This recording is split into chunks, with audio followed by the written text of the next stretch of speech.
Bismillahirrahmanirrahim. Assalamualaikum warahmatullahi wabarakatuh. Perkenalkan, nama saya Julius Pambuti. Di sini saya akan menjawab pertanyaan dari ujian tengah semester sejarah pergerakan nasional Indonesia. Langsung saja pertanyaan pertama yaitu jelaskan secara singkat faktor-faktor apa saja yang melatar belakangi lahirnya pergerakan nasional. Di sini saya membaginya menjadi dua faktor, yaitu faktor internal dan faktor eksternal.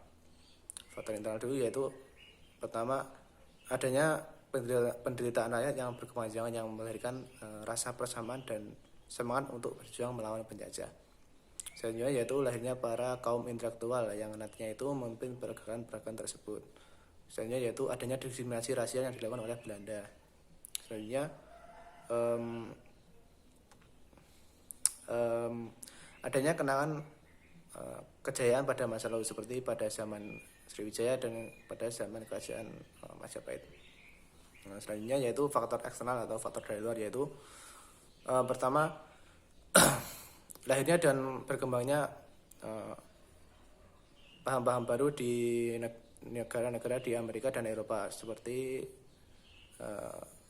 sosialisme, demokrasi, dan liberalisme yang nantinya paham-paham tersebut masuk ke negara Indonesia.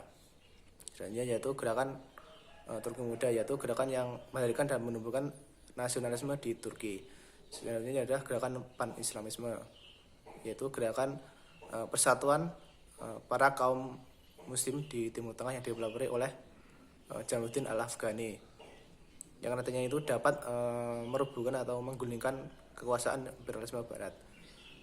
Selanjutnya yaitu kemenangan Jepang atas Rusia yang nantinya itu menyadarkan kepada bangsa-bangsa di Asia bahwa perjuangan atau perlawanan terhadap penjajah itu perlu dilakukan dengan persatuan dan kesatuan. Selanjutnya yaitu pertanyaan kedua yaitu apa manfaat dan nilai yang bisa diambil setelah belajar sejarah pergerakan nasional Indonesia.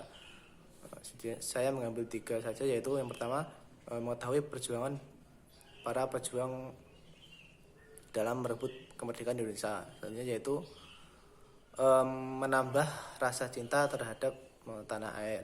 Selanjutnya yaitu mengetahui pentingnya persatuan dan kesatuan dalam hidup bernegara. Pertanyaan ketiga yaitu berilah penjelasan secara singkat mengenai politik kolonial. Menurut saya politik kolonial yaitu politik atau sistem yang dilakukan oleh suatu negara untuk menguasai negara lain. Dalam hal ini negara tersebut masih berhubungan dengan negara asalnya. Nah, kekuasaan tersebut meliputi rakyat dan kekayaan yang terdapat dalam negara jajahan tersebut. Seperti contohnya kita tahu ada politik etis yang merupakan pengakuan bahwa Belanda ini berhutang budi terhadap negara Indonesia. Politik ini bertujuan untuk menaikkan taraf kehidupan para pribumi atau penduduk asli. Nah, dalam politik ini terdapat 3 slogan, yaitu irigasi, edukasi, dan transmigrasi.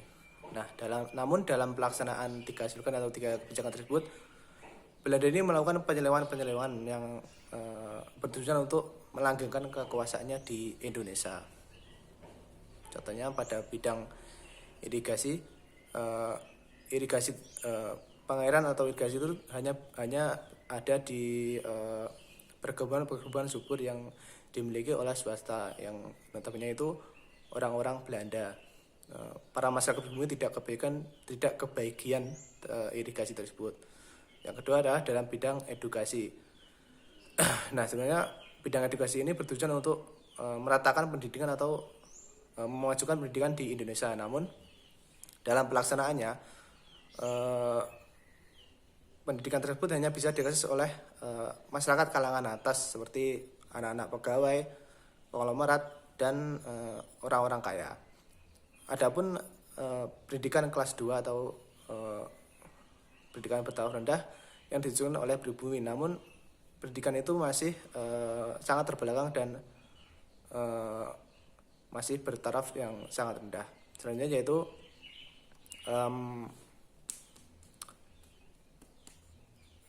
kebijakan transmigrasi atau slogan transmigrasi, yaitu mengajak penduduk untuk pindah dari satu wilayah ke wilayah yang lain.